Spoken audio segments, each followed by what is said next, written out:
What's going on, ladies and gents? John Grimm here, and I'm going to do a commentary on a new Predator film.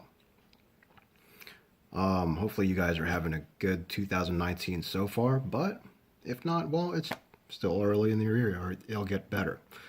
Excuse me. But I picked up this awesome four movie DVD compilation. I watched a movie 2 nights ago. I think it's done pretty well. Now, before I jump ahead, there might be a couple of spoilers in this video concerning the movie. So if you've never seen the movie, well, watch at your own risk. But let's see. This movie had a lot of good moments to it. I think it was pretty well written, aside from the ending, which was a bit odd, and I'll go over that in a minute, a little bit later. But it had a lot of good moments. It had a lot of hilarious moments. Shane Black is a funny dude. You'll see it in this film. You'll see what I mean. But let's get this show on the road. Basically, this is the fourth installment in the Predator series. Now, before I go on further, I will go over a couple of facts with the Predators. One day hunt, and this is the old-fashioned Predators. They usually adhere to a certain code of honor.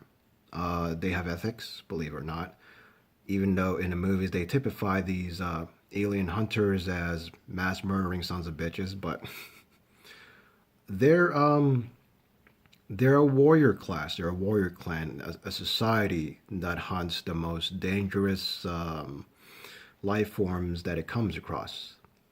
Now, if you've been paying attention to the previous films, there are actually more than your old-fashioned clan of predators. You have the old-fashioned honor-bound predators, and then you have your bad blood predators. They go more into that in the third installment with Adrian Brody, Predators. You have the old-fashioned predators. Usually, when they hunt, it's usually ritualistic. They adhere to certain rules. They they don't hunt women or children or anyone that is unarmed or too weak or sick to actually fight back. Now, with the bad blood predators, on the other hand, they will kill indiscriminately. They are not bound to any type of code of ethics. They will resort to any means necessary to kill something. Now, with that being said, let's see. Oh, hey, another point before I go forward. If you watch the movie, uh, they have comic books. Best to check that out. It expands on the Predator universe, and they have some pretty interesting stories. One random fact: there's a Predator clan that calls themselves the Killers, and they literally they use pet xenomorphs. You know, the aliens with it and the acid for blood. They manage to tame xenomorphs, train them, and they use them to hunt in packs. That's some crazy shit. But anyways, enough ranting on. On to the movie. Okay, so basically, if you ever notice in the past couple movies, when the predators they hunt something, they typically take a trophy with them, be it a skull or a spinal column. Now, these predators, whether they hunt a human being or a xenomorph, they typically rip the spinal column out and, well, hoorah, I fucking killed you. I ripped out your spinal column like Sub-Zero. But Olivia Munn's character, Mrs. Dr. Brackett, which is an evolutionary biologist later in the film, she explains why these predators do that sort of thing. Basically, when they rip out the spinal columns of whoever or whatever they hunt, it is typically not just for show. They extract DNA from these spinal columns or skulls, and they splice it with their DNA, I guess, to become better hunters. Um, Let's see.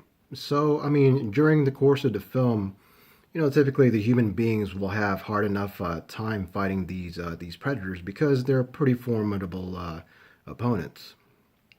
So when Boyd Holbrook's character Quinn McKenna, along with his crew called the Loonies are awesome. They're a bunch of characters. They're hilarious. You'll like them. So when they were fighting this predator, lo and behold, there's a bigger, badder predator who was about 11 foot tall. Now this predator, on the other hand, turns out it doesn't carry any gear, doesn't have any armor or weapons like a plasma caster. It has all of that built into its system. So when threatened, this thing actually has produces an adaptation to where its skin turns a certain color, a shade of ash gray or black or whatever you want to call it. But it repels small arms fire. Now, explosives, high caliber bullets. Well, they didn't exactly explain too much into that, but I'm quite sure it'll stop it to a certain extent. The movie was done pretty well. The pacing was a bit odd, mainly because it tries to explain so many things at one time or go too many. It jumps to one scene to the next, but once you pick up on it and you follow the film pretty well, it's quite good. I liked it.